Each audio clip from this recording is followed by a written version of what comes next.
इस वीडियो में हम क्लास 10 सामाजिक विज्ञान यानी जो आज का पेपर था एसएसटी का, उस पेपर का कंप्लीट आंसर की देने वाले हैं। इसमें ना केवल हम एमसीक्यू के बारे में बताएंगे बल्कि 2 नंबर 3 नंबर जो 5 नंबर में आपसे क्वेश्चन पूछे गए सभी का कंप्लीट आंसर की आप सभी को देने वाले हैं। सो इस वीडियो को एंड तक ज़रूर देखिएगा। इस वीडियो को बनाते समय हर्ष का अनुभव इसलिए हो रहा है क्योंकि हमने जो इम्पोर्टेंट क्वेश्चन की सीरीज आप सभी के लिए बनाई थी, उन इम्पोर्टेंट क्वेश्चन आंसर की सीरीज से सारे क्वेश्चन आए हैं। आप लाइव जाकर चेक कर सकते हैं, हमारे प्लेलिस्ट में सारी वीडियो है। लाइव में जितने क्वेश्चन करवाए सभी क्वेश्चन आपके एग्ज़ाम में आए हुए हैं। तो चलिए आंसर की जो है एक बार चेक कर लेते हैं।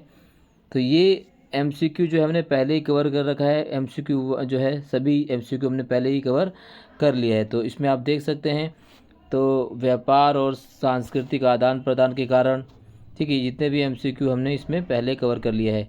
इस वीडियो में एमसीक्यू के अलावा हम क्या कवर करने वाले हैं, जो 2 से 3 नंबर में जो क्वेश्चन पूछे गए ना, जैसे जो 2 या 3 नंबर में जो क्वेश्चन पूछे गए हैं उन पे हम फोकस करते हैं, जहाँ से पेपर में क्वेश्चन पूछे। देखिए, यूरोपीय हस्तक्षेप से पहले भारतीय उपमहाद्वीप व्यापारिक नेटवर्क के लिए क्यों महत्वपूर्ण था। ठीक है, तो ये सारे क्वेश्चन हमने यहाँ पर आपके सभी के लिए बना कर लाए हैं, जिससे आप आसानी से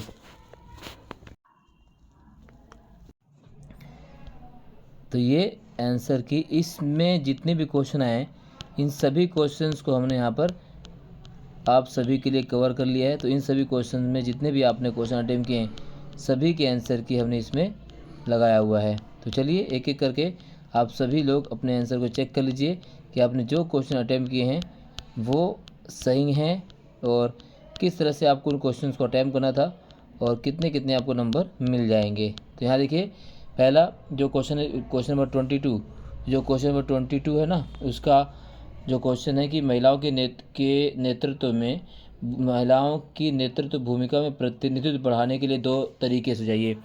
तो शिक्षा में समानता की बात हमने करी थी आपसे पहले भी, और इस तरह से आपको ये आंसर लिखना था। ये रहा 22वें का। फिर संसाधनों के विवेकपूर्ण उपयोग के लिए नियोजन एक सर्वमान्य रणनीति है, इस कथन की व्याख्या कीजिए। तो ये भी हमने कवर किया इसमें। उससे देखिए, जो क्वेश्चन नंबर जो है आपका, क्वेश्चन नंबर जो पूछा गया था आपका 25, तो क्वेश्चन नंबर 25 का आंसर, ये सब हमारे इम्पोर्टेंट आंसर की सीरीज से, क्वेश्चन आंसर की सीरीज से है। तो क्वेश्चन नंबर 25 का ए, फ्रांसीसी क्रांतिकारी द्वारा राष्ट्रीय एकता की भावना पैदा करने के लिए कौन से कदम उठाए गए। इसी प्रकार से क्वेश्चन नंबर 25 का बी, बाल्कन प्रदेश वाला, क्वेश्चन नंबर 25 का जो बी है बाल्कन प्रदेश का, उसका ये कंप्लीट आंसर है। ये भी हमने इम्पोर्टेंट क्वेश्चन आंसर की सीरीज में इसको भी हमने कवर किया हुआ है। इसी प्रकार से देखिए, क्वेश्चन नंबर 26 जो है, क्वेश्चन नंबर जो है आपका है 30 का ए और बी दोनों, असहयोग आंदोलन जो है, भारतीय राष्ट्रीय आंदोलन में असहयोग आंदोलन के महत्व के उदाहरण के साथ व्याख्या कीजिए। तो असहयोग आंदोलन संबंधी सारी चीज़ यहाँ पर हमने पहले भी कवर कर रखी थी। तो ये आपको आंसर इस प्रकार से लिखना था, उसके कार्यक्रम, आंदोलन की प्रगति और अंत, महत्व, सारी चीज़ आपको कवर करना था। इसी प्रकार से जो है सविनय अवज्ञा आंदोलन जो है 30 का बी वाला क्वेश्चन, सविनय अवज्ञा आंदोलन 30 का बी वाला, ठीक है, कब शुरू किया गया, सविनय अवज्ञा आंदोलन किस प्रकार एक जन आंदोलन बन गया, ये सारी चीज़ यहाँ से आपको कवर करनी थी। ये सभी आंसर हमने यहाँ पर दिए हुए, आपने जो है इसका स्क्रीनशॉट भी ले सकते हैं। इसी प्रकार से आप देखिए क्वेश्चन नंबर 26, तो क्वेश्चन नंबर 26 जो पूछा गया था वो था, भारत में कृषि को लाभदायक बनाने के लिए सरकार द्वारा कौन कौन से उपाय किए गए हैं। तो सरकार द्वारा प्रौद्योगिकी सुधार और संस्थागत सुधार किए गए हैं। इनमें से आपको 2 2 3 3 सुधार लिख देना था, 3 नंबर यहाँ पे आपको फ्री के मिल जाते हैं, ठीक है। इस तरह से आपको क्वेश्चन को टैकल करना था। फिर जो है आपका क्वेश्चन पूछा है उदारीकरण, जो 1991 में भारत में उदारीकरण, निजीकरण, वैश्वीकरण लागू किया गया, उस पॉलिसी से क्वेश्चन पूछा गया था। तो 3 नंबर में यहाँ से भी आपको कवर कर लेना था। ये सारे क्वेश्चन पूछे गए पेपर में। फिर भारतीय बहुदलीय व्यवस्था के बारे में, जो मल्टी पार्टी सिस्टम में बहुदलीय व्यवस्था किस प्रकार से इसकी विशेषता पूछी गई थी, ये भी आपको कवर करना था इसी प्रकार से। फिर भारतीय अर्थव्यवस्था के प्राथमिक क्षेत्र का महत्व बताइए। तो भारतीय अर्थव्यवस्था के प्राथमिक क्षेत्र का जो महत्व 3 नंबर में यहाँ से क्वेश्चन पूछा गया था, इसको आपको कवर कर लेना था, ठीक है ना। इसी प्रकार से अगर हम बात करें, अगला क्वेश्चन है हमें खनिज जो है संरक्षण, अब संरक्षण की बात करें तो यहाँ पे देखिए क्वेश्चन कौन सा है, तो संसाधनों का विवेकपूर्ण प्रयोग कैसे करना चाहिए, हमें संसाधनों का संरक्षण कैसे करना चाहिए, मानव जीवन की गुणवत्ता को बनाए रखने संसाधनों के समाज में न्याय संगत बंटवारा कैसे हो। तो ये चीज़ यहाँ से आपको कवर कर लेनी थी। ये इस प्रकार से आपको टैकल करना था। खनिजों का हमारे जीवन में महत्व है, इसी उत्तर में इसको भी शामिल कर लेना है, ठीक है ना। अब इसके बाद देखिए, लोकतंत्र जो है किस प्रकार एक उत्तरदायी सरकार की स्थापना करता है, जो है क्वेश्चन 32।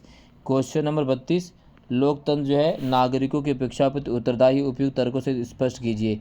तो ये क्वेश्चन जो आया था 32 का ए। इसी प्रकार से 32 का बी, ठीक है, लोकतंत्र जो है सामाजिक विविधताओं को बेहतर ढंग से समायोजित करता है। तो ये देखिए 32 का बी वाला पार्ट। तो ये सारे क्वेश्चन हमने ऑनलाइन में और लाइव सेशन में सभी क्वेश्चंस को हमने कवर किया हुआ, हर एक क्वेश्चन को हमने यहाँ पर कवर किया हुआ है, ठीक है। इसी प्रकार संसाधन नियोजन क्या है, ये भी हमने कवर किया हुआ था। और देखिए स्वयं सहायता समूह जो है, स्वयं सहायता समूह क्वेश्चन नंबर 33 का ए, स्वयं सहायता समूह क्या है, ठीक। फिर इसी प्रकार से ऋण की महत्वपूर्ण और सकारात्मक भूमिका का उदाहरण सही दीजिए। स्वयं सहायता समूह क्या है, स्वयं सहायता समूह की कार्यविधि में का वर्णन कीजिए। ये क्वेश्चंस जो हमने आपके सभी चीज़ों के लिए, यानी जो हमने ऑनलाइन सेशन कवर किया था ना, उन सभी से क्वेश्चन यहाँ से पूछे गए हैं। तो अब आपको करना क्या है, आपको कमेंट बॉक्स में बताना है कि आपने कितने आंसर सही किए। 80 में से जो है आपके कितने नंबर बन रहे हैं, 75 प्लस बन रहे हैं, 80 बन रहे हैं, 65 बन रहे हैं, 75 बन रहे हैं। तो इस चीज़ से आपको हमें कमेंट करना है। इस वीडियो में बस इतना ही। बहुत बहुत धन्यवाद। जय हिंद।